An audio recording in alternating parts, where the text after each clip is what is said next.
Buenas, hola a todos los amigos que los van a estar viendo hoy, mañana, pasado. Estoy con mi amigo Raúl Revillar, profesor de normalista. Y ahora venimos a hablar de un libro que él me facilitó, de un pensador intelectual obrero, Humberto Valenzuela, La historia del movimiento obrero. Conversando con Raúl y analizando lo que pasa en el país, me dijo: toma, lee este libro y vaya a ver que aquí está la verdad. Bueno, Humberto Valenzuela junto a Luis Vitale, que era un sociólogo argentino, que incluso en los apuntes, cuando él le pasa para que le revise el libro, lo único que le ayudó en una cosa ortográfica, pero la línea cronológica desde el tiempo de las modas comunales, pasando por Recabar y pasando por todos los movimientos obreros hasta el 1973, hace una cronología pero excelente. Pero lo más interesante que Humberto Valenzuela lo conoció Raúl. En las conversas o en los libros que tú has escrito hay un relato sobre las hojas que llevaron porque en la clandestinidad tuvieron que sacar a esta persona después del golpe militar. Primero, en la parte humana, ¿qué recuerdas tú de Humberto Valenzuela? Bueno, muy grato recuerdo yo tengo de él.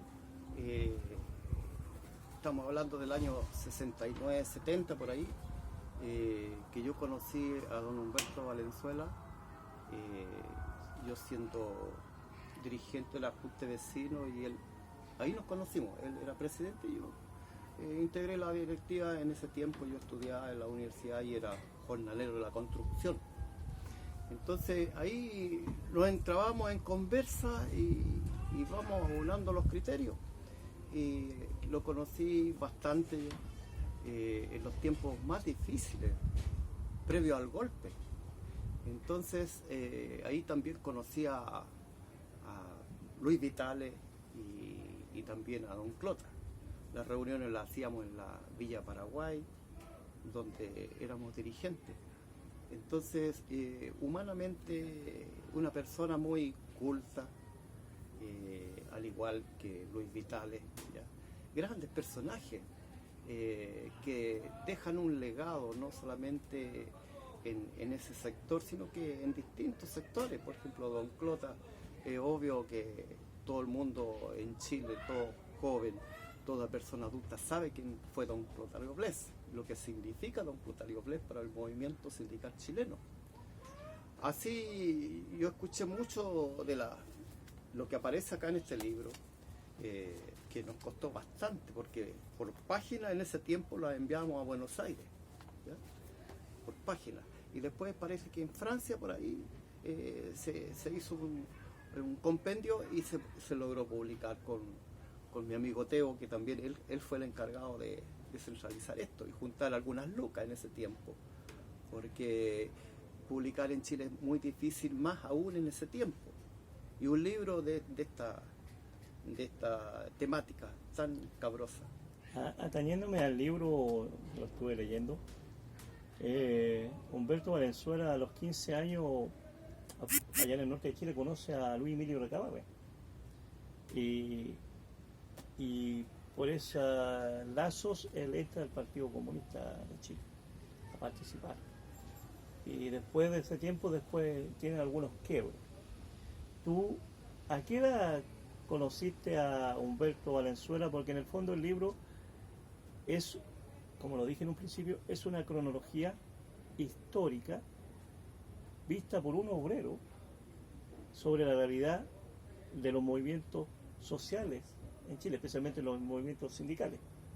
¿Tú a qué edad conociste a Humberto Valenzuela? Mira, yo lo conocí, había salido yo del servicio militar y trabajaba como jornalero en la construcción en Corby. Ya. Entonces yo siempre he estado interesado en la literatura, en la parte sindical, por ejemplo. Fui a escuela de cuadro del movimiento obrero chileno, que la hacía Vitale y la hacía también Valenzuela, porque no solamente ellos escribían, sino que eran gente de terreno. Anduvimos en la bandera muchas veces, en sectores populares, ¿ya? Y me nutrí del movimiento obrero en Chile, dicho por Don Clota y dicho por Humberto Valenzuela, porque ellos fueron protagonistas, como señalas tú. Él venía de la salitrera, ¿ya? Y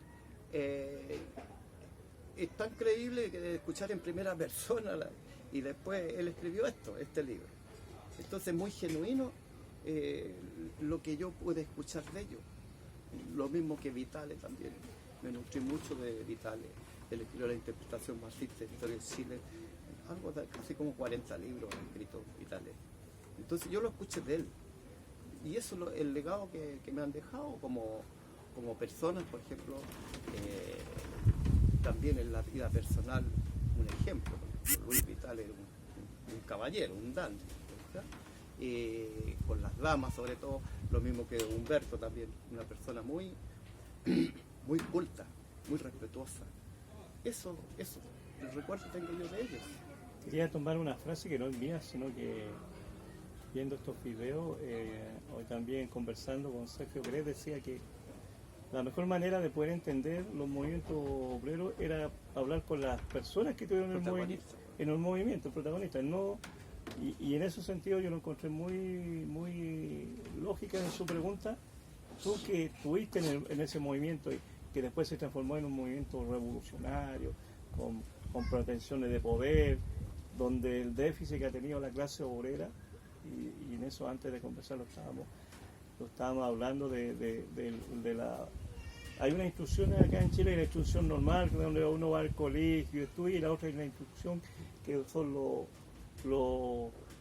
la gente de cuadro que hacen los partidos políticos, que se ha perdido, o sea, que es la educación política. O sea, hay una cierta percepción de dos cosas. Hay cortapiso, como le decimos en Chile, donde la gente, si no tiene un título o no puede seguir surgiendo. Entonces, ¿tú cómo ves ahora el movimiento social, pero el movimiento más en el sentido ideológico, intelectual, dentro de las sociedades populares que en las que vivimos? ¿Tú cómo lo ves? Mira, de una mirada de Humberto Valenzuela. Veo una gran falencia acá, porque los movimientos políticos y sociales se forman desde la base. Por ejemplo, en aquel tiempo estaba dentro de los partidos de izquierda, la prensa de izquierda, porque había muchos diarios, por ejemplo. Nosotros publicábamos mucho. Había mucha publicación de los movimientos sociales, de los movimientos políticos, de los movimientos y partidos políticos. Pero hoy día no hay eso, no existe eso. Tú que trabajaste, por ejemplo, los diarios, acuérdate que estaba en Clarín, estaba el Punto Final, estaba donde salía el enano maldito, ¿cuál era? ¿Qué diario era ese? El Clarín, ¿no? No, en el Clarín no. Donde salía el Puro Chile. Ya. Entonces, junto a eso, fíjate que antes del golpe había mucha prensa, como lo dije anteriormente, había mucha publicación, donde los grupos, hasta los últimos grupos, se pronunciaban y sacaban su comunicado. Entonces, eso no lo veo hoy día, ¿ya? Hoy día hay solamente 2 diarios, que es el Mercurio y La Última, ¿ya? Entonces, estamos sin voz. Ahora, esto que estamos haciendo nosotros es muy valioso, porque acuérdate que previo al golpe la derecha dominaba la prensa, por ejemplo, de tanta calumnia, infamia, que dijeron leyendas negras, y la gente la creyó. Quiero hacer un punto y una aclaración que está hablando Raúl. Las 2 prensas que expones es el mismo dueño, o sea, el Mercurio y La Última es el mismo dueño, y la tercera, que también es un dueño, que casi todos son de derecha. O sea, son diarios que están afines, y así fueron diarios golpistas también.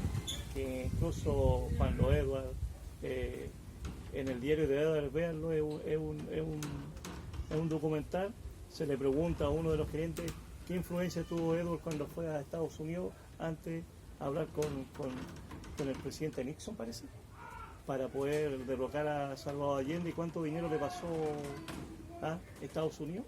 Entonces, el problema que sucede es que cuando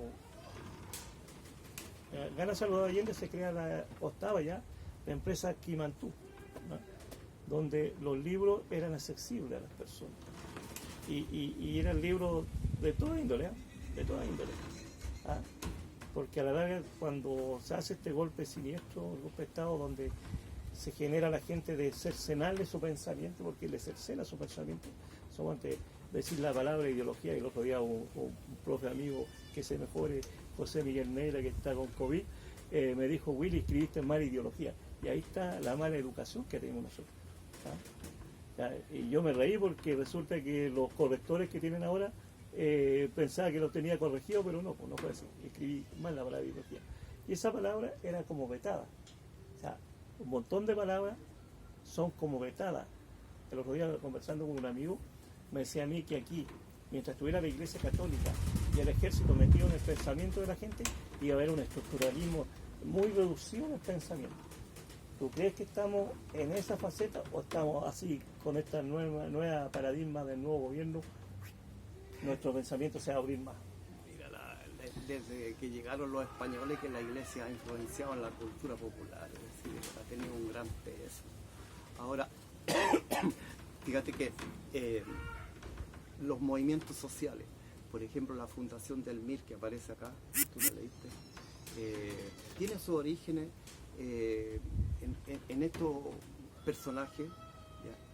Porque después irrumpe el Frente de Trabajadores Revolucionarios, que una vez que la Unidad Popular para el golpe de Estado quedó inmovilizada, ¿ya? Porque no pasó nada, pero los Frentes de Trabajadores Revolucionarios se formaron los cordones, ¿ya? Era la línea de los sindicatos, la línea de esta gente que estaba atrás, ¿ya? Del movimiento social, y los que respondieron en alguna medida para el golpe de Estado. Algunos enfrentamientos que hubieron fueron a través del FTR, porque la Central Única, tú sabes que no pasó nada. Hay una cosa que quería, porque el gran problema de la izquierda revolucionaria en Chile es que hay el ejército de Chile es un ejército jerárquico, o sea, un ejército oligárquico. Ellos son afines a un sector muy reducido de la sociedad. Entonces, si ese sector reducido se siente oprimido o se siente postergado, ¿qué hace? Manda a los militares a matar. Y los militares, según la mentalidad de ellos están hechos para la guerra, pero resulta que están hechos para la guerra con otro ejército que es igual a ellos, no con el ciudadano que está con piedra o palo. Entonces ha sido un ejército rastrero y un ejército de la seguridad nacional, humillación o de seguridad nacional, pero la seguridad nacional con los propios... Fue guerra interna. Claro, con la tesis del enemigo interno. Entonces, siguiendo con el libro del Movimiento Obrero de Chile por Humberto Valenzuela, Humberto escribe una cosa muy interesante acá, que tiene que ver con que cuando las fuerzas populares, mira, el Mujica anda planteando que él en su discurso dice: no, de los que saben manejar son los que siempre han manejado dinero, ¿ah? Y hace un discurso tan híbrido que tiene, que a veces llega a ser molestoso, de repente la gente lo compra.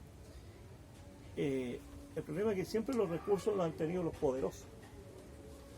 Incluso han tenido hasta la ¿cómo se llama? Las cosas técnicas. Porque la gente que si no sabe manejar una máquina va a ser imposible hacerla andar. A eso hay que enseñarlo, ¿ah? Incluso el que enseña se muere y nunca enseña, entonces la máquina queda botada ahí porque no enseñó cómo hacerla andar y cómo hacerla producir. Para la izquierda tiene especialmente para la izquierda chilena, tiene un déficit muy grande, o sea, de enseñanza, de aprendizaje. Y aquí, en este marco cronológico que lo hace Humberto Valenzuela con Luis Vitale, porque también está la mano, me imagino, de Luis Vitale también, porque si uno lo mira a simple vista, parece que fuera un catedrático, un hombre que haya tenido un doctorado en historia, pero es un obrero, ¿ah? Que su fin era cómo tratar de que la clase obrera entendiera que, como dijo en su momento en el manifiesto comunista, que la única solución que tienen los obreros es romper las cadenas, ¿ah? Que lo oprimen,